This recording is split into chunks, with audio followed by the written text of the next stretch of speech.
Welcome everybody back into Nerd Sesh. As always, I'm Carson Bradford. Alongside me is Logan Camden, and you already know the drill. We've got 3 games of playoff basketball to talk about, and we're going to start, Logan, with the marquee matchup of the night. The Minnesota Timberwolves take a 2-1 lead over the Los Angeles Lakers. Very, very exciting game in a super interesting series.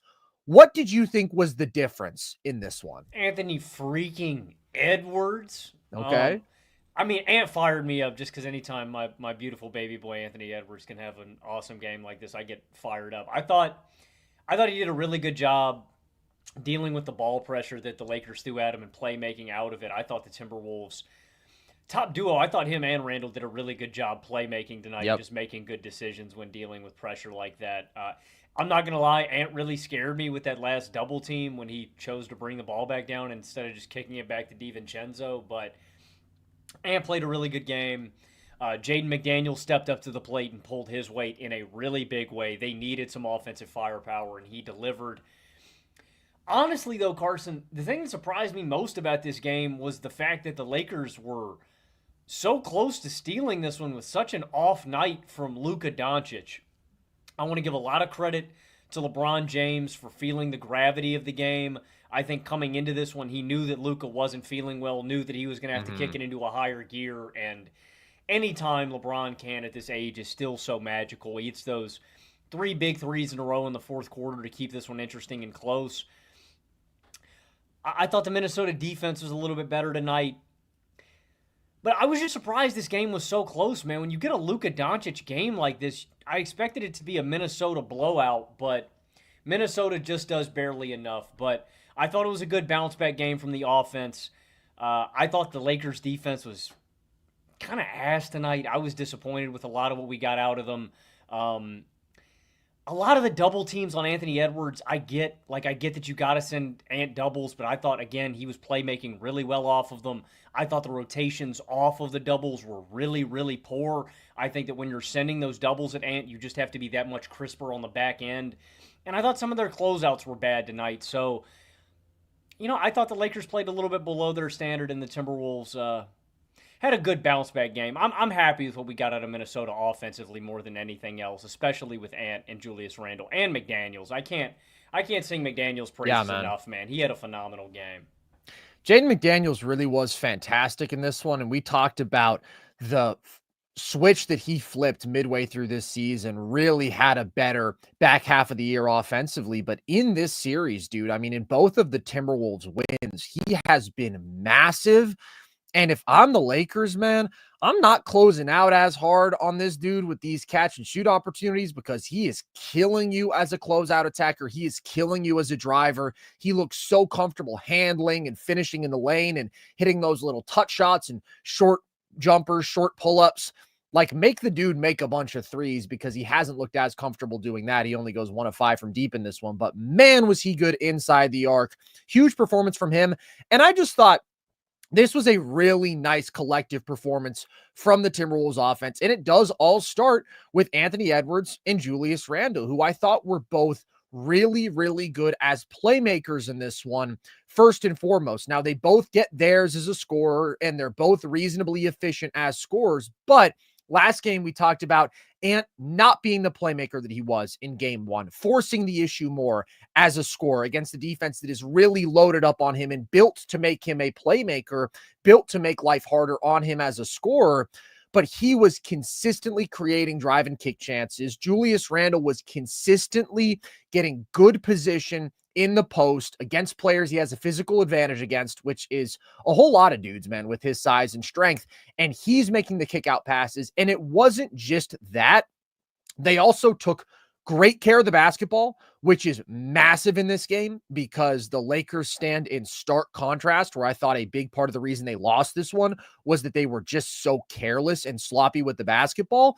But also, when they make that initial kick-out pass, maybe that's leading to an assist, but it's just as likely that the Lakers are rotating out to that first shooter, but then the Timberwolves are consistently making the extra pass. I just thought the collective ball movement was really good. I thought the collective off-ball movement, the cutting was excellent in this game. So, just a really smart, intentional offensive performance from them, getting everybody involved like they have to in this series. And like you said, I thought the Lakers defense was just a bit inconsistent in terms of their precision and their effort. And I honestly thought a big reason that they lost this game was just some ugly stretches in terms of careless execution, not really having the focus they needed. Like, the Timberwolves deserve credit because they played a really good basketball game, but the Lakers also definitely had an opportunity to win this one. And you look at the turnovers, they end up with 16. That's a lot, but it felt like even more because some of them were so catastrophically bad and so many of them led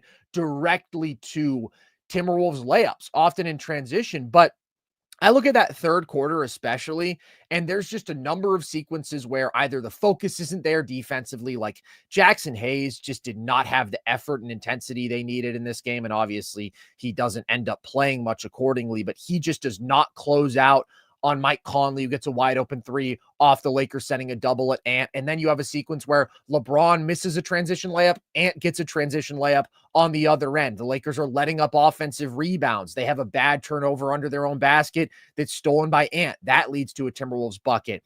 There's one possession where they aren't set defensively off a make, and the Timberwolves do a great job of seeing that, pushing pace, and Jaden McDaniels draws a foul. You have Jared Vanderbilt unable to just corral a defensive rebound on the baseline. He's sort of off balance. Nickeil Alexander-Walker strips it. And then in the fourth quarter, a couple more bad turnovers. Rui Hachimura dribbles it off his own foot after Luka was trapped. And then you have the weird moment where Luka stops playing defensively. Not that he was going to get a stop one-on-one in transition against Jaden McDaniels, but the whole whistle ordeal. So that's another free bucket for the Timberwolves off a bad Lakers mistake.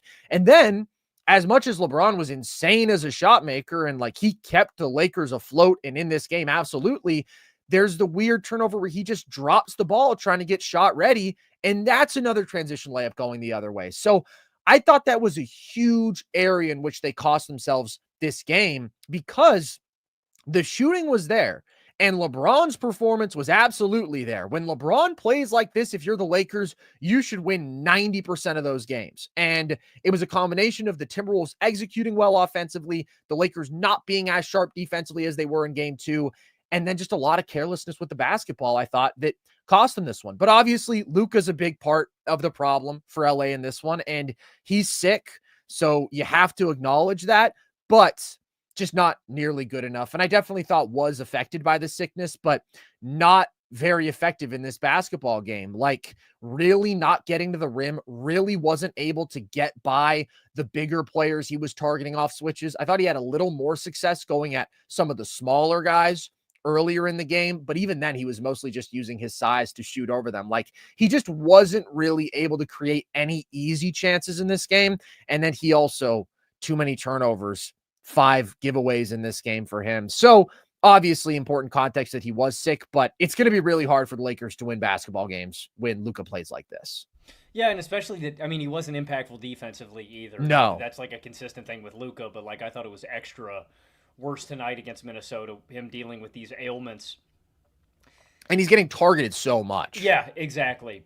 And I just don't want this to be a game that LA looks back at if they get bounced in this first round and think, you know, this is one that we could have had. Every game is vitally important, especially in a series that's this close. And to get a LeBron turn back the clock kind of game just sucks. I mean, you saw the numbers before the game started. I think I want to say in his last 10 games, they said that Luka's averaging 33 a night against Minnesota.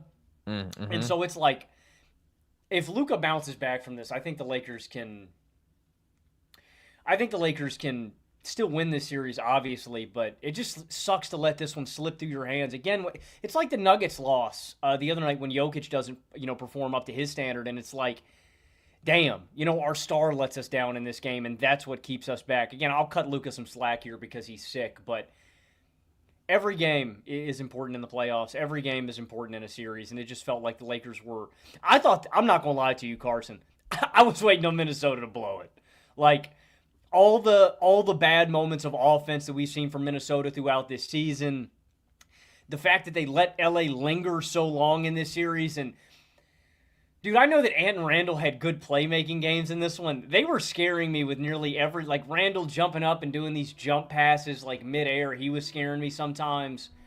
But I got to give props to Ant, man. Ant was the guy that put them over the finish line in this game and ends up, Yeah. uh, Jaden McDaniels deserves an immense amount of credit, but Ant's the guy that gets them over this finish line. It just feels like a missed opportunity in a big way for the Lakers, man, to be this close, to have an off night from Luka, and to still end up being so close in this game. It stings a little bit. But like I said, man, I've been 7 games since the preview of this series. I think we are in for a real fight, dude. I don't think this is done by any means. I think this is going to go the distance. And I just really hope that Luka can get back to 100% because it just sucks not, seeing your best player not at full strength. But kudos to the Lakers for keeping this one so close without Luka playing well. And props to LeBron. What a game, man. LeBron, when he can do this, is so special, man. It's one-on-one stuff.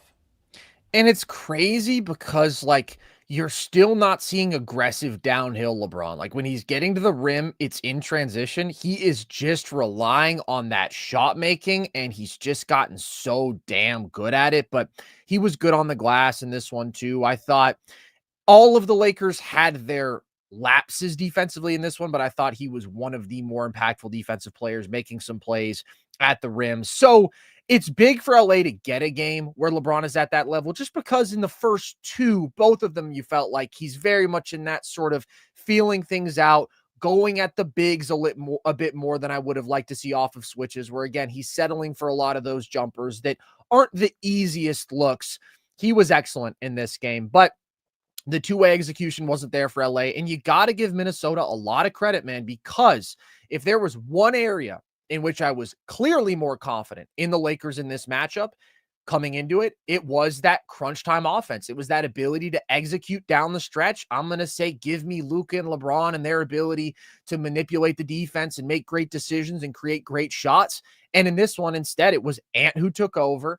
And it was the Timberwolves who were clearly the better offense down the stretch. So I agree. I think that we're in for a war. I do think that this is probably going 7. Obviously, Luka has to get back to form because he was playing so well in the 7-game stretch before this one. He was averaging like 34 points per game on 69% true shooting. It was the best that he'd looked as a Laker.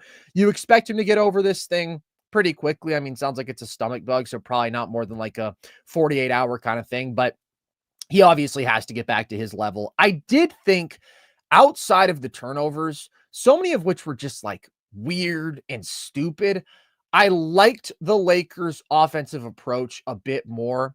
I thought there was a bit more organized offense in this one. I talked about last game, feeling like the Lakers, although they won, after that first quarter, they got a little bit bogged down with the idea that they were going to force attacking the Timberwolves bigs off of switches whenever possible, and those guys held up pretty well. I think that LA generated 12 points on 14 Rudy, isolations God against bless Rudy his and soul, Nas. finally stopped Luka in an ISO, man.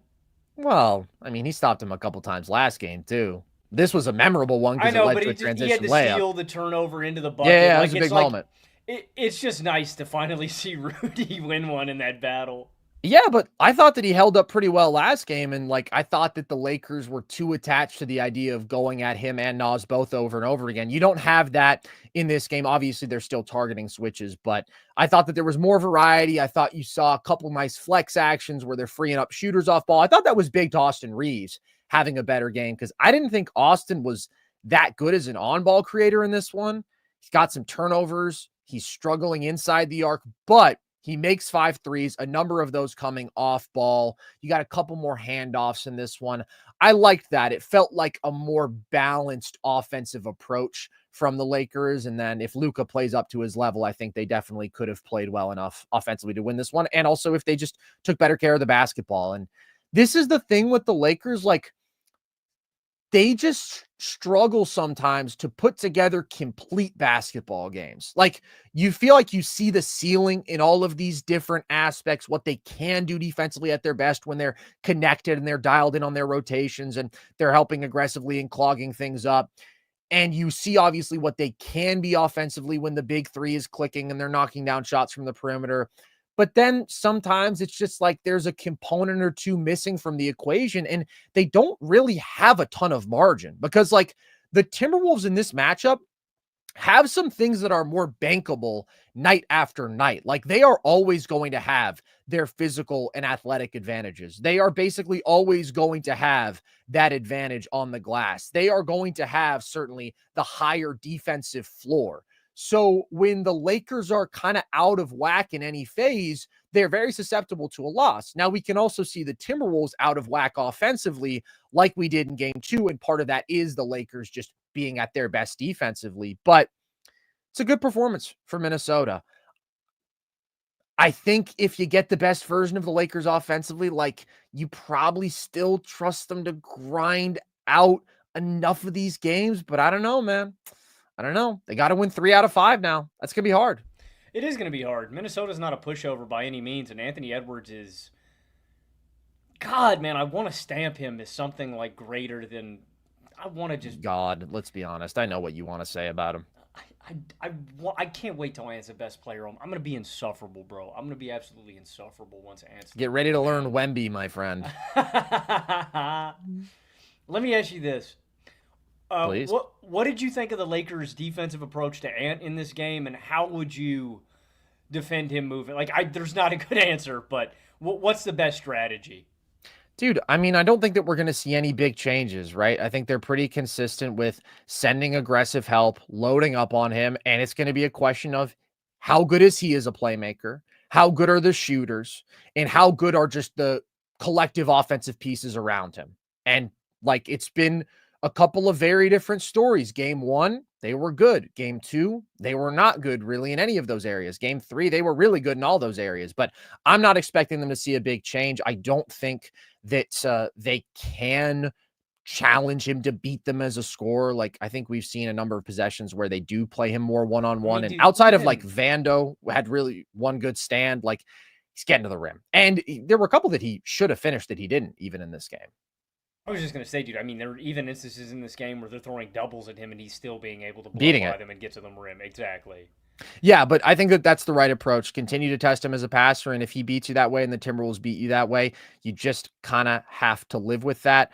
I will say one more thing that is impressive about Minnesota and that shows in this game is just their lineup versatility, man. The fact that they can close without Gobert, they can go with Nas at the 5, they can really max out their offensive group with DiVincenzo out there. And they're still not a small group, even with Nas at the 5. No. Like they still got big bodies out there.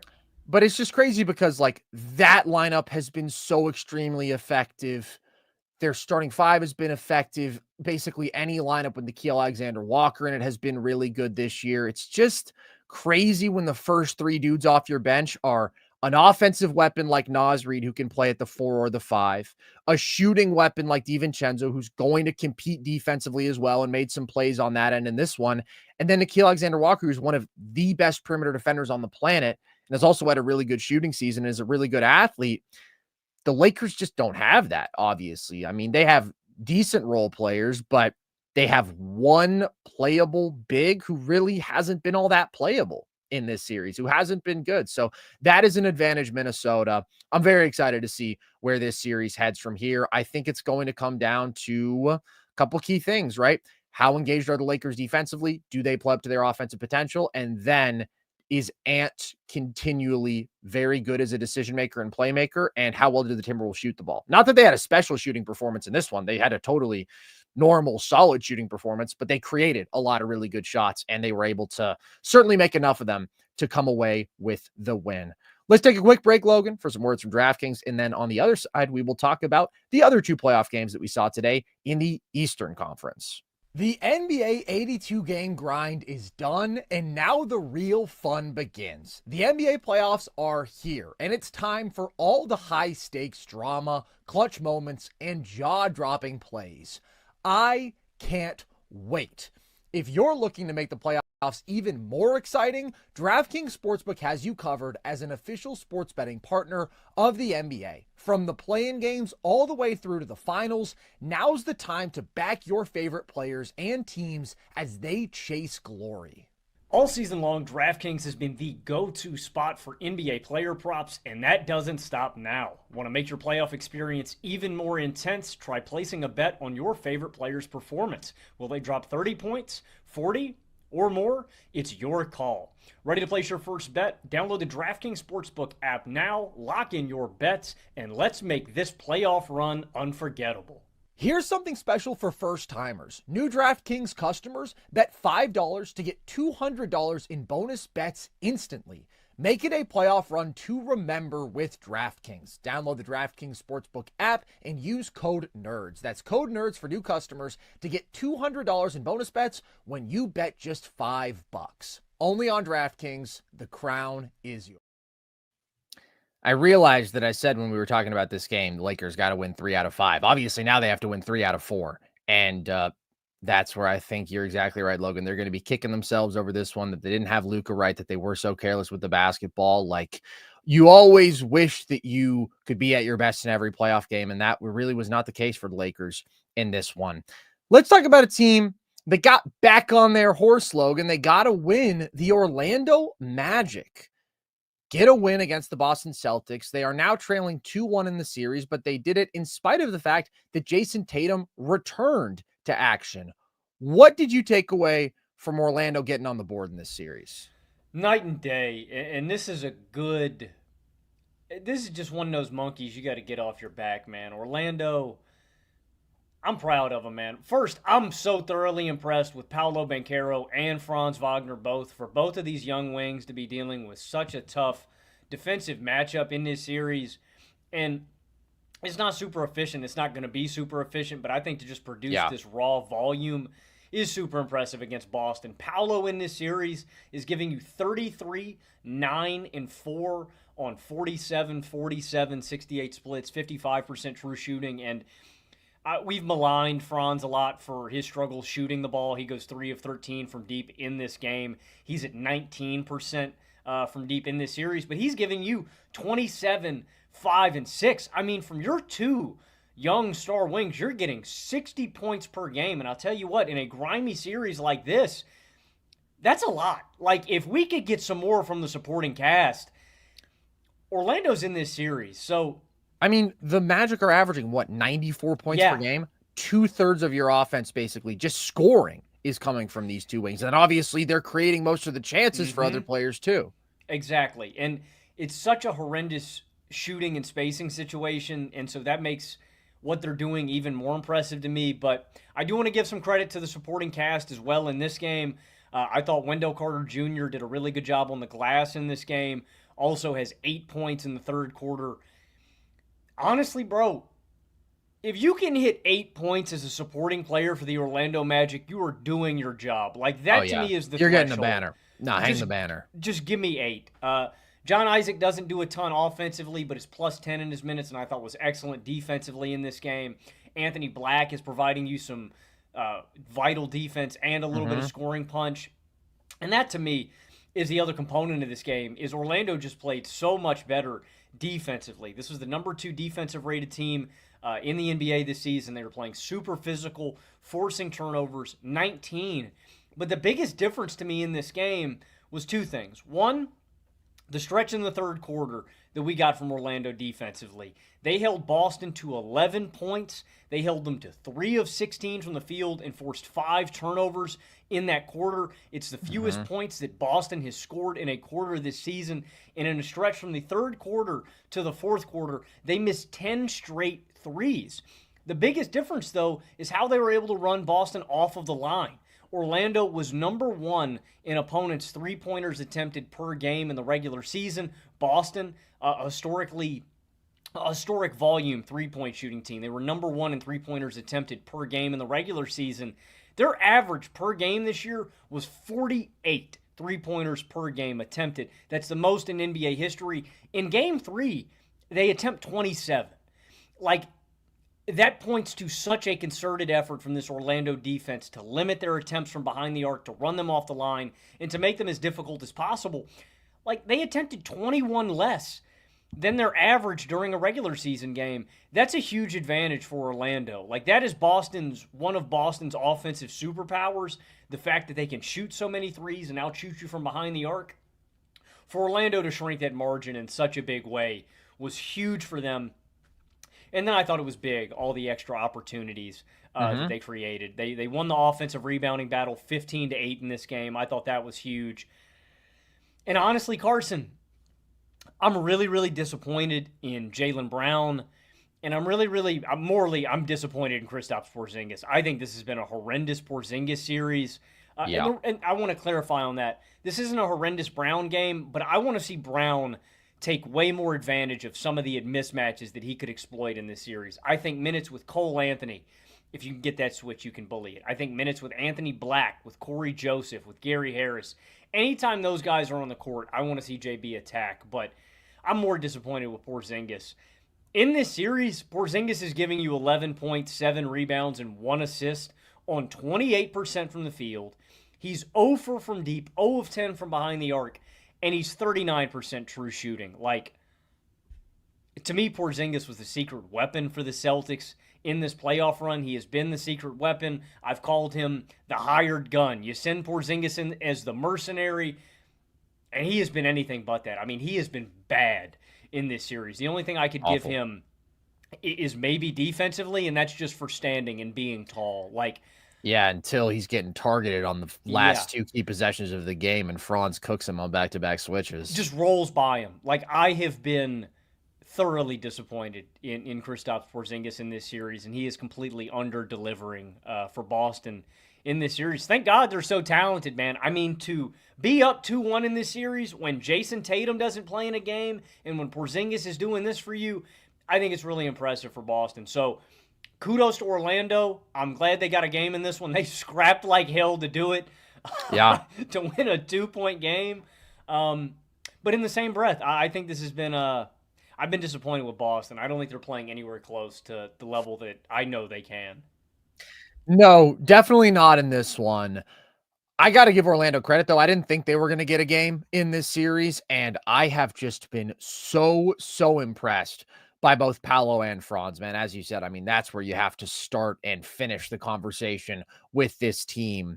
What stands out to me most with Paolo, and what's been so impressive in all 3 of these games, is just his comfort on the court as a number 1 option at his age against a really good playoff defense with a horrible offensive supporting cast alongside him, because that's just such an impressive thing to show consistently as a young player. Like, I'm not trying to take shots here, but just the first guy that comes to mind as a point of comparison is like Cade Cunningham, right? Hasn't had a bad series, certainly not. But you've seen stretches where he's uncomfortable, where he's turning the ball over a lot, where he's not getting to the looks that he wants. That's not at all uncommon for a guy who is so early in his development as a star and is seeing now a really good playoff defense that is directed towards him, that is focused on stopping him. Paolo, because he is so massive and so strong, is always able to find a matchup that he likes. It's just that unique combination of size, athleticism, and skill where if he's got to switch with a big, all good. He's hunting that pull-up jumper. He looks totally comfortable. He turns into just a Kevin Durant level jump shooter in the playoffs, and I love it. I mean, he's been great again this year as a jump shooter, just like last year. He's 48% from mid-range and I think like 47% from 3. But then he's also totally comfortable playing bully ball against some of these guards, right? He's not rattled by their feistiness, by them trying to get at the ball with their hands. Still comfortable under control there. For the most part, he's comfortable making reads versus doubles and when he's seeing aggressive help. But like, especially as a scorer, he's not sped up. He's not bothered by any matchup. And with his size and strength, if he's on as a jump shooter, there's just really nothing that the defense can do. So him giving you 32, 9, and 4 on 55% true shooting in this series with only 2.7 turnovers per game, building on what he did last year in the playoffs, that is so impressive and doesn't feel like outlier stuff, man. Like, I get that he's shooting the ball better than he did in the regular season, but he looks so in control, so composed, and that was phenomenal. But Franz was incredible in this game, with the exception of the 3-point shot, which is a problem. But as a driver and as a finisher, I talked about this after game 2, but like, he's just mind-bogglingly good, dude. To have that combination of ball handling, shiftiness, body control, footwork, touch as a 6'10 guy with a 7-foot wingspan. Like, that shouldn't be possible. And even when he is cooking KP on those last couple switches, like, obviously he's using his quickness advantage. They still weren't necessarily like easy drives and finishes. Franz is just phenomenal. And his playmaking was also great. He took really good care of the basketball. So, like, inside the arc in this series, he gets an A++. He's shooting 58% on twos. He's getting to the line at a really good rate. He's averaging 27, 5, and 6. That's the headline. Franz overall gets an A- in this series so far. He's been really good. The problem is just the three-point shot is broken. But the silver lining, that's all he's got to work on this offseason. That was also the case last offseason, and it didn't get better. But, you know, he had the Olympics. He was busy. Like, if he can just get up to being a 35% three-point shooter, he's a top 20 player in the NBA right now because the inside the arc scoring, the playmaking, the defense, it's all so star caliber right now. So I just think the future is so bright for these two. And like you said, the scoring efficiency, it's not going to be super pretty individually, but like, that's not really possible to expect in this series with the burden they're taking on against this defense. Man, Jesus Christ, dude. No creators or shooters Nobody alongside else them. can hit a freaking shot, bro. KCP in this series. Dog. Yeah.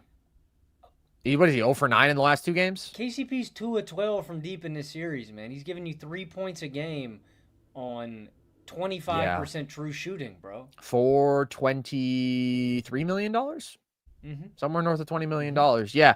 Like, literally, if anybody else on the team hits double digits, it's a miracle.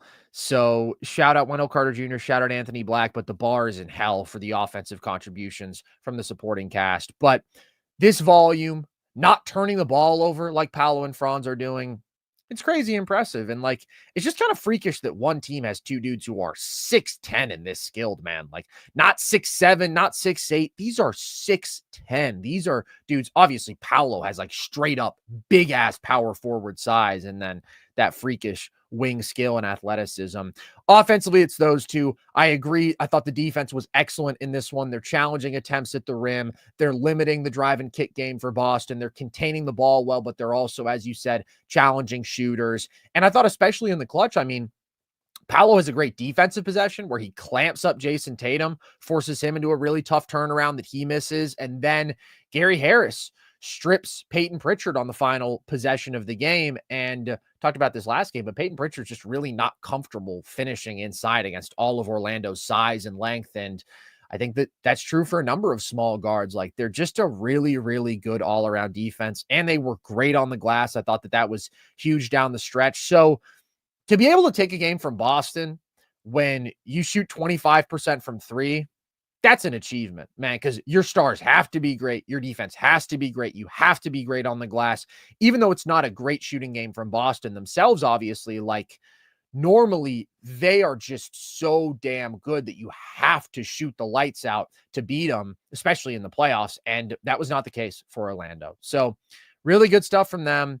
For Boston, this game's like almost all about Kristaps Porzingis in terms of why they lost, in my opinion. And as a big Porzingis guy, there's no dressing this up. He gets an F for this series. He has been like a clear disaster in games 1 and 3. He was better in game 2, definitely significantly better, but still, even in that one, his shot was off. So that's part of it. You mentioned hasn't hit a 3, and some of these misses are bad, but also when he's getting to his mismatches out of the post where he's normally so brutally efficient, he is just missing 12-footer after 12-footer. These shots that for him are normally super easy and efficient, he just looks all out of sorts with, and he just looks discombobulated. Like, there's one big possession where Franz is fronting him off of an inbound, a side out, and KP catches it anyways. And so, like, he's got an advantage. He's got a bit of a runway, and he has an open little 6-footer, and instead he pump fakes, look to pass out of it. And then once Franz is like smothering him again, he puts up the shot and he misses it badly. So the offense has been really, really bad. And then two biggest buckets of the night, Franz is targeting him like they were minus 16 in his minutes, and the production has been terrible. He's just not doing the things that he is great at, that being the mismatch attacking, the 3-point shooting at even a decent level right now. Like, he's just been pretty much bad across the board. Like you mentioned, yeah, the rim protection, the rebounding has been pretty good, but overall, he's just not close to the level that you expect him to be at and the level they need him to be at. So this is the gift Well, I mean, let's of not the dress it Boston up. Celtics. Let's not dress. I mean, they Let's need not. KP to get through the East. Like, uh, if you're getting this version of KP, they're going to lose to Cleveland. I can say that pretty confidently. Yeah, the beauty is Al Horford is still so good, and they just have lineup flexibility that is absolutely absurd. And I just thought that Missoula should have pulled KP earlier in this game because I thought that he was having such a bad performance. And I thought that if there were something else that I would say cost Boston in this one, it would be Missoula taking Jaylen Brown out of the game with 4 minutes left just because he had 5 fouls. Like, why is foul trouble really a concern when there's 4 minutes on the clock? Trust your star player to finish the game out and not foul out. And if he does foul out, okay, well, at least he was on the floor. Like, they didn't even get him back into the game until there was a minute and change left, and KP had already gotten cooked on a couple plays. So I thought that that was bad. And like, even if you want KP out there for whatever reason, even though he wasn't good in this game, if you're just thinking, okay, we want our 5 best available guys, like take Peyton Pritchard off and keep Jaylen Brown in. It was just a bizarre decision by Missoula, in my opinion. So that's really where Boston loses this one. The good news for them, Tatum is clearly fine. Wrist didn't seem to be bothering him at all. I mean, the jumper was buttery in this one, and he had a really nice scoring performance. 7 turnovers is obviously too many, but Boston's going to cruise. I'd be really surprised if they lost another game in this series, and they'll get Drew back out there. And I don't think KP can continue to look like the version of himself that has had his powers sapped from him by the Monstars. Like, that's literally what we're seeing, bro. Like, I cannot believe how badly he is playing in this series up to this point. But I do think he's got some superpowers, and when he's at his best, he's a hell of a destructive basketball player for the other team. He's been destructive for the Celtics so far in this series, but I put this one on him, and them not shooting so well. I think he's going to be fine for the rest of the playoffs. Orlando's also a tough matchup for him because, like, they have a lot of big physical dudes. He obviously can't really target Paolo off of switches. That's not an advantage for him, but even when he's getting the guards, just missing. Just rushing some shots, just off as a shooter. Got to be better. Got to be cleaner. Let's talk about the Milwaukee Bucks getting a win, Logan. Obviously, they needed this one. They were down 2-0. Now they cut in to that series deficit. What did you take away from this performance and then getting a win over the Pacers? I mean, holy Gary Trent game, dude. Like, for real, legacy game. This is what we've been saying on this show throughout this series is just play your best offensive players. Just play guys who can make shots. I don't really care about anything else. Like, they need it desperately, and Gary Trent Jr. came through. 37 points, a playoff career high for Gary Trent. 9 of 12 from deep. The rest of Milwaukee shot 6 of 29. Like, it is literally just who can step up? Who can play second fiddle for Giannis? Because Giannis is having one of the most dominant series in recent basketball memory. Yeah. He's giving you 36 points, 14 boards, and 5 assists on 69% true shooting. In this game, he gave you 37, 12, and 6 on 14 of 19 from the field and 9 of 10 from the line. He's unstoppable. And that may be selling Giannis short. I don't know how hyperbolic to get with this. Like, Giannis is unstoppable. There's nothing that Indiana can do to slow him down. And so when you have that big of an advantage, it shouldn't be that hard for me to theorize Milwaukee, winning a couple of games in this series. And so it's surprising that this is their first win, considering how well Giannis has been playing. But I like some of the other areas that swung in their favor. First, I thought Milwaukee played a much better defensive game. Mm-hmm. This is the best defensive game I've seen from Milwaukee in this series. Like, they looked like they cared. They were playing hard. They were playing physical. And we need this every night from them. I don't know what is wrong with Dame, man. Like, I get that Dame's coming back from this injury, dude. I think that's what's wrong with him. I think he hasn't played basketball in a month, basically. Not to give him a pass, because he's been horrible offensively, but you have to imagine that has something to do with it. I mean, it's got to be everything. But dude, Dame's given you 11 points in these 2 games that he's played. Like Milwaukee is not going to win. Look, man, Gary Trent can shoot the cover off the ball. AJ Green can have a good game. Yeah. It's not going to be enough against Indiana. But I thought the third quarter stretch was really impressive for Milwaukee. They win the third quarter 39-18. In the fourth quarter, they go on a 10-0 run where they completely shut down the Indiana offense for 4 minutes. And Indiana can't overcome this bad offensive game. They shoot 13 of 41 from behind the arc. Haliburton has a poor offensive game. Turner goes 1 of 9. Nembhard goes 2 of 8. I'm glad Milwaukee got this one for Giannis' sake. Like, dear God, there's nothing else that he can do. It still feels like a really uphill battle for Milwaukee, but Indiana doesn't have an answer for Giannis. And if we can get this kind of defensive effort, if we can limit Brook Lopez minutes, because I think that's going to be vitally important for Milwaukee the rest of this series. Ultimately, I lean on the side of Indiana just because I think Milwaukee is so comically limited around Giannis. For sure. I'm giving Gary Trent a bunch of minutes. I guess I'm giving AJ Green some minutes. Dame, I'm going to give a ton of minutes and hope he just plays better.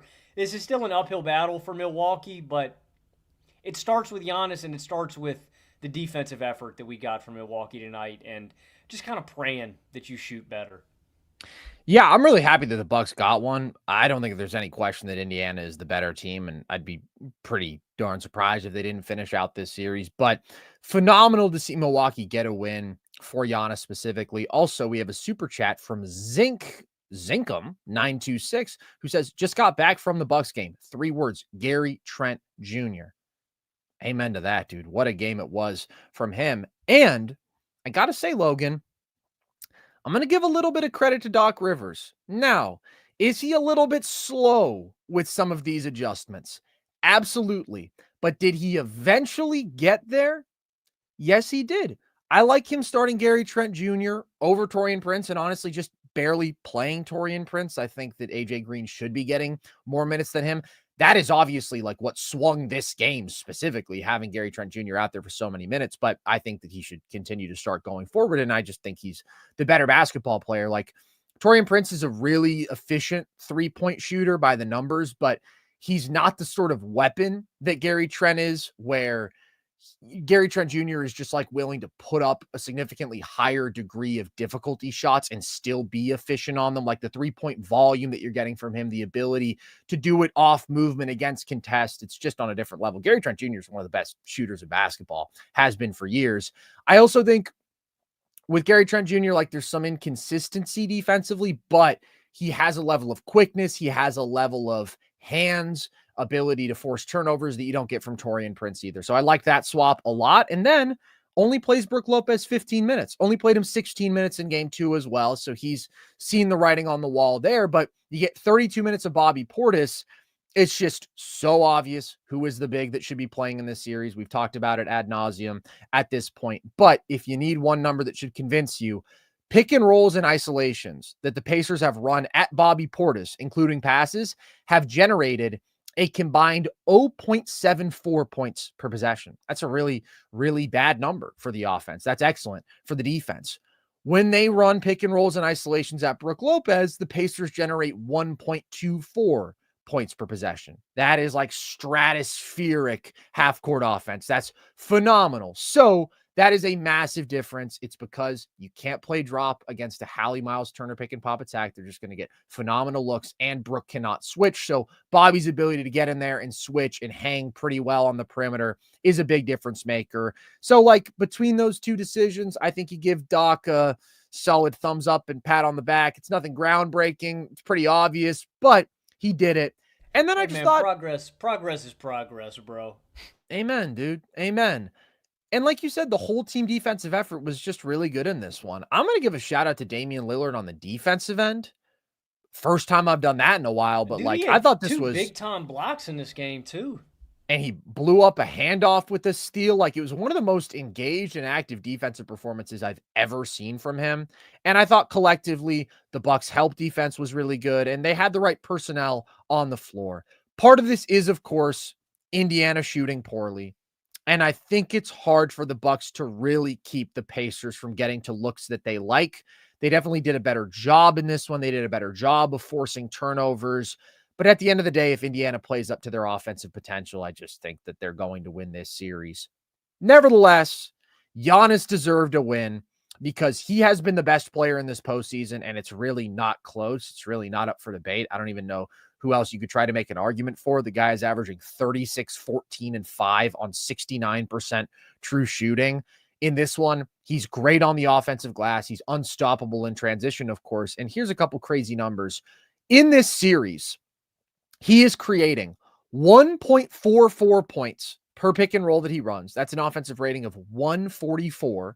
And he's creating 1.17 points per isolation, including passes. Just literally gets whatever he wants. Talked about it coming into this series. It's the most dominant, probably individual player versus team matchup that we've seen in the league in the last few years. They can't answer his level of size and strength and physicality and speed. So he's going to continue to dominate. That's not what this series is going to come down to. You know what he's getting every single night. If he doesn't get 35, 15, and 5, he's getting 40, 15, and 5. Like, his floor is a super efficient mid-30s scoring performance, dominating on the glass.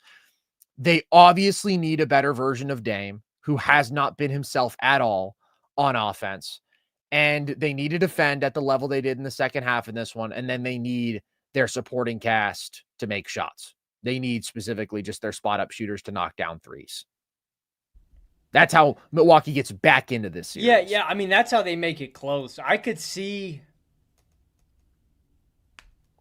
And maybe if they really, really get Dame back, like, that's when they could start to put some fear into Indiana. We just haven't seen Dame close to that. And I don't know if he's just going to flip that switch coming off a month off and getting back from the blood clots, because I don't think it's a fluke that he had 2 games that were this ugly. I'm not saying they're all going to be this ugly, I do want to cut him but some slack. I do want to cut him some slack. I mean, this is like an unprecedented return to this kind of injury in such a short period of time. Literally everybody else that has had this injury has been out a month, 3+ months. Almost half a year mostly with this. So I hope we see it. I could see the Bucks getting back to 6, forcing 6 or something like that. It's for sure. It's hard for me to see anything beyond that. But one game at a time, man. And again, I don't want to beat a dead horse here, but the one edge that they have is the fact that you know what Giannis is going to give you.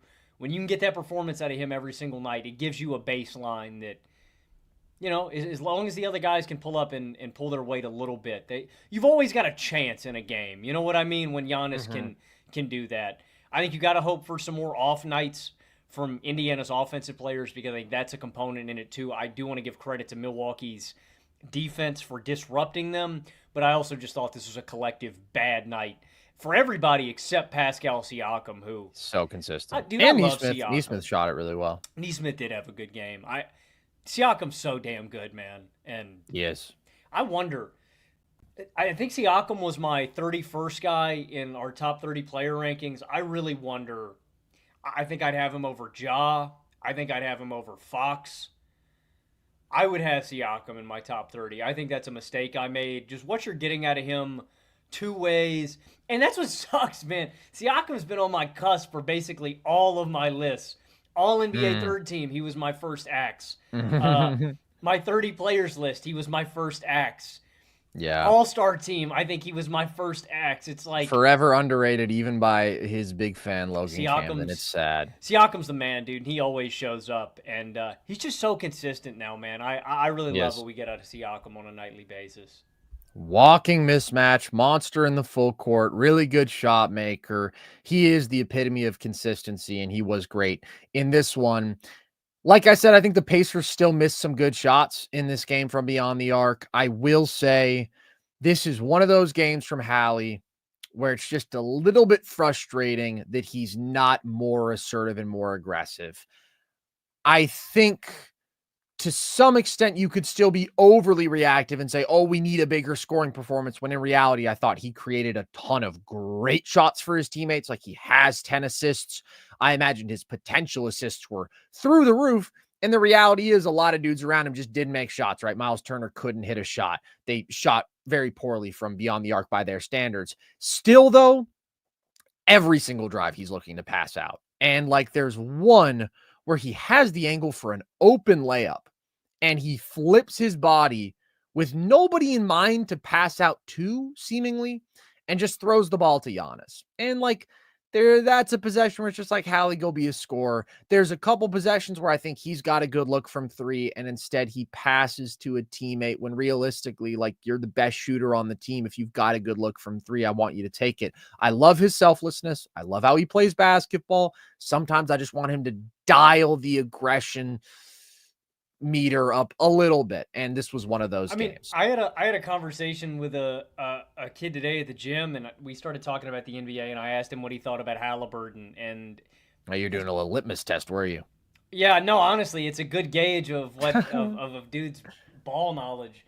He knew ball. The only thing that's the one criticism that every Haliburton skeptic or somebody who's tapped in, they always give, and it's the aggressiveness. And I don't want to give him a pass because I feel like I kind of can sometimes with Hallie, and it is frustrating games like this. I do feel like games like this with Hallie get a little bit overblown and exaggerated. I totally agree. Because the thing that he said to me, and it was so funny, he's like, yeah, man, he's a great player, great passer, because I went into my Haliburton over Josh spiel, and he goes, just those damn 2 of 7, 3 of 7 games, I can't have them. And I was like, they're fewer and farther between now than they were at the beginning of this season. Oh, and, far. But yeah, I fundamentally agree with the take, though, man. I want Hallie to be more aggressive, and he just needs to get better at feeling those moments in games where he needs to be more aggressive. You're this team's best player, and when guys are having off nights, you need to kind of just feel the weight, take the buck, and say, all right, I got to step up and do my thing here. But like I said, I tend to think that these games get overblown a little bit with Hallie. I agree. I mean, you know how I feel about Hallie. I love the guy. I think that he's phenomenal, but there's just a couple possessions where I want to see him go out there and take a really good shot when he's got one. At the end of the day, I still think just difficult for the Bucks to slow down this Pacers machine. I think that they got to their best lineup quickly in this one. I thought that they used it for a majority of the game, and like Giannis, his floor is insanely high in this series, and if shooters make shots, that's how the Bucks are going to hang in this when they're also really competing defensively. I still just have so much faith in Indiana's offense, and I think if they just shoot better, tough to stop. And their depth is still such a big edge. Like, God bless Gary Trent Jr. How replicable is this performance? Whereas it's like, I know what I'm getting from the Pacers collective. It might not be the same individual guy every time, but I know that Miles Turner is going to have his big performances. Andrew Nembhard's going to have his big performances. TJ McConnell, Benedict Mathurin, Obi Toppin, all of these guys are going to have their games. And it's just difficult to deal with that level of aggregate talent that Indiana has. If you're Milwaukee and you just have a roster that outside of Giannis is much more limited. Any final thoughts before we wrap this one up, Logan? You know who hit a big shot today in the fourth quarter, bro? Was it Naz Reid? Naz Reid, Logan. Naz Reid leads the Minnesota Timberwolves to a 2-1 series lead over the Lakers. That's going to be the headline in all the papers tomorrow. I'm going to go see the movie Sinners now. Dude, let's starring go, Haley Steinfeld. Yeah, Josh Allen's bride-to-be. She's living my dream life. I heard it's a straight banger. I've only heard good things about the film. I'm just going to imagine that I'm her. Not in the movie, just in life. You do that like every day, though, right? Well, I'm really going to tap into it tonight. All right. Let me know how it goes. All right. I will. Appreciate you guys tuning in. Hope you enjoyed. If you did, the good news is there is plenty more Nerd Sesh content. You can find it all across our YouTube channel, all of our full episodes, including, of course, all of these post-game live streams and reactions to every night of NBA playoff action up to this point. And you can also listen to all the episodes across all audio platforms if you don't want to look at our ugly mugs and you just want to hear our beautiful sing-songy voices. You can also check us out across social, TikTok, Instagram at NerdSesh, Twitter at Nerd_Sesh to see clips from the show, graphics from the show, and all of our short-form trivia content. And if you want, you can join our Discord and chat with the gang there. Also, I'm seeing some Shadur Sanders talk. Crazy. Insane. The man hasn't been drafted. How about that? Too bad we're not talking about NFL right now because it's NBA playoff season, baby, and we are just nose to the grindstone. So, with that, as always, appreciate you guys. I've been Carson Brabber. I've been Logan Camden. And this was Nerd Sesh.